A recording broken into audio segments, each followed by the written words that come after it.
Welcome back sa aking YouTube channel. Para sa mga first time lang po na manood, please click mo na yan, Jeremy's TV, Marina. Anyway guys, wala nang bayad to, libre lang. Tulong mo na lang din sa kapwa mo. Alright? Thank you very much po. So topic natin po today's reflection. Nasa tema tayo yung para sa pag-handle ng mga kayamanang ipinagkaloob sa atin ng Diyos. So, alam naman natin pag mali ang perspective natin ng pag-iisip sa kayamanan, ay tak yun, magkawindang-windang tayo at magkakaroon tayo ng matinding problema. So sa totoo lang, ang kayamanan o ang pera ay hindi po yan masama. Siyempre, kailangan talaga natin yan. Hindi ka naman pwedeng makakain nung wala kang pambili ng pagkain, di ba? Wala kang pera. So, wala kang kung wala kang pera, wala kang pag-tuition sa mga bata, pambayad sa bahay, pamasahe, o at kung ano pa man. Talagang kailangan na kailangan yung pera. Kaya, hindi masama hanggang sa makapag-ipon ka at yumaman ka o pag makapag-business ka. Subalit, kapag nagkaroon ka ng maraming pera, marami ditong sumasablay at nakahawak ka na ng maraming pera, kumita yung negosyo mo, o may bigla kang nagkaroon ng pera, nilalagay sa ulo. Ibig sabihin, pagka marami ka ng pera, yumayabang ka na. Diba? Maraming ganyan eh. Yumayabang ka na nung araw, kakilala mo lang, di ba? Medyo kalaro mo pa nga sa bakuran nyo. Pero nung kalaunan at lumaki na kayo at nagkanya-kanya ng buhay, malaman mo, yung kaibigan mo na hubod ng yaman pala.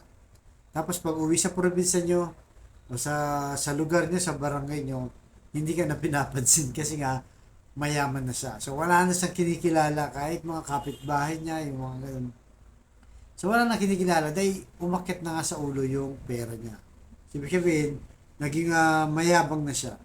So kaya nga sabi sa Biblia, ahanin mo, di ba, ang kayamanan dito sa mundo o kahit maangkin mo na ang buong daigdig. Sa'yo na. Kumbaga, lahat. Ikaw na mayari. Kung mapapahamak naman ang iyong kaluluwa ay wala rin. So yun ang pinaka natin, yung pinaka main topic natin ngayon na talagang pag ang pera ginamit mo sa hindi maganda, ay tsak yun, mawiwindang lang ang buhay mo. Kasi binigay yung pera na yan para ma-bless tayo. At hindi lang yun para tayo ma-bless, para ma-bless din yung mga taong nakapaligid sa atin. Especially yung kamag-anak natin at yung mga taong nangangailangan na lumapit sa iyo. Doon mo kailangan gawin. Dahil the more na marami kang binibigyan ng blessing o inaabutan na tao na nangangailangan, the more na pinupuri ang Diyos. Nagpapasalamat sila sa Diyos dahil nabigyan mo sila ng pagkakataon na para matulungan sila, baka yung oras na yun, di ba, bumibigay na sila, subalit dumating ka sa buhay nila at nabigyan mo ng grasya, nagbago ang isip nila, lalong nagtiwala, nagpuri, at nagpasalamat sa Diyos. Kaya napakalaki ng implication nito guys, pagka talaga yung pera, iniligay mo sa maling perspective o maling pag-iisip na akala mo, ito yung magbibigay sa'yo ng walang hanggan na buhay o ikaw na magiging hari, pare na hindi na nababali lahat ng inuutos mo. Kaya itong si San Pablo ay nagbigay ng halimbawa. So ayon sa Pilipos chapter 4 verse 19. At dahil kayo'y na kay Kristo Jesus, ibibigay sa inyo ng aking Diyos ang lahat ng inyong pangangailangan nyo mula sa kasaganahang kayamanan niya. Yan guys. Yan ang sabi ni San Pablo na tagapaglingkod ng ating Panginoong Yesus. So, ang maganda kay San Pablo, mayroon siyang contentment sa buhay. Diba? Kahit kinausap siya ng Panginoong Yesus, binigyan siya ng katalinuhan para mangaral. Siyempre, pag ganun ka, diba? Para marami tumitingala sa'yo, maraming umiidulo sa'yo, lalaki rin ang ulo mo kasi feeling mo sikat ka na, di ba? Pero itong si San Pablo, kahit gano'n na naging estado niya sa buhay, naging kontento siya. Kahit naranasan niya yung hirap ng buhay. Di ba? Ilang beses siyang pinalo, muntik-muntikan na siyang mamatay, nalipasan siya ng gutom, di makatulog. Marami po, maraming pagsubok. Ah, itong si San Pablo, nung time na nangangaral sa ating Panginoong Jesus. Kaya nga sabi niya, di ba, ibibigay siya sa inyo ng aking Diyos ang lahat ng iyong pangangailangan. Kasi tingnan niyo guys, di ba tayo bilang magulang, pagka may kailangan yung anak natin, kahit isusubo na natin, o yun na lang ang pera natin, ibibigay pa natin sa mga anak natin. Dahil ganyan natin sila kamahal. So paano pa kaya ang ating Panginoon Diyos, di ba? Na may bigay ng langit at lupa, lahat. Bago palikahin ng tao, inilatag na lahat ng Diyos. Ibinigay na lahat sa atin. Pagkain, mga halaman, tubig, mga hayop, lahat na. Nandito na. So, kaya kung ngayon matindi yung pangangailangan mo, pinanginakan na ng loob, huwag kang magkatubilin lumapit sa Diyos. Kasi kung pagtitiwalaan mo ang Diyos, manampalataya ka lang, lahat ng iyong kailangan, tsak ibibigay niya. Kasi nga, binigay niya na lahat bago pa tayo isilang dito sa mundo, yung tao, di ba?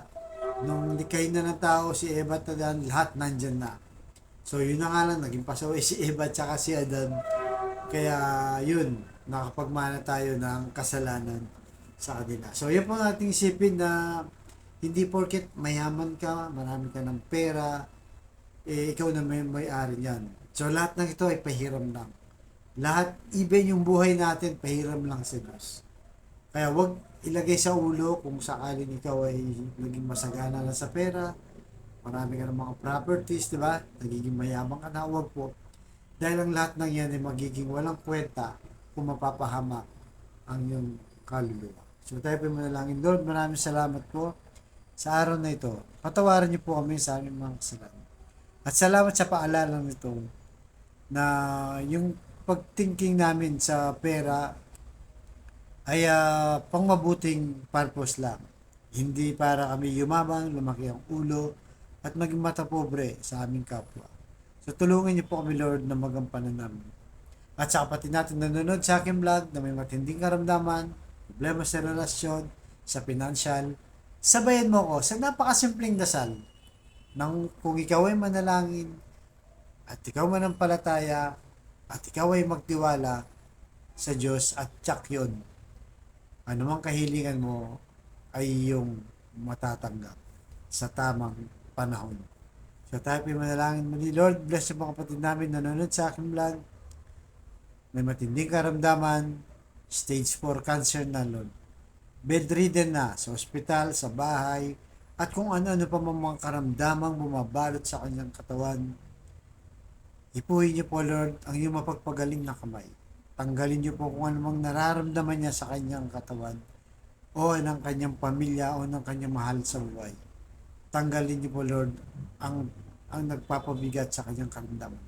Ganoon din po sa mga pamilyang nagkawatak-watak, nagkasira-sira dahil sa hindi pagkakaunawaan. Pagbigis-bigis niya po muli balik ang magandang relasyon nila. At sa pinansyal Lord na kailangan namin lahat.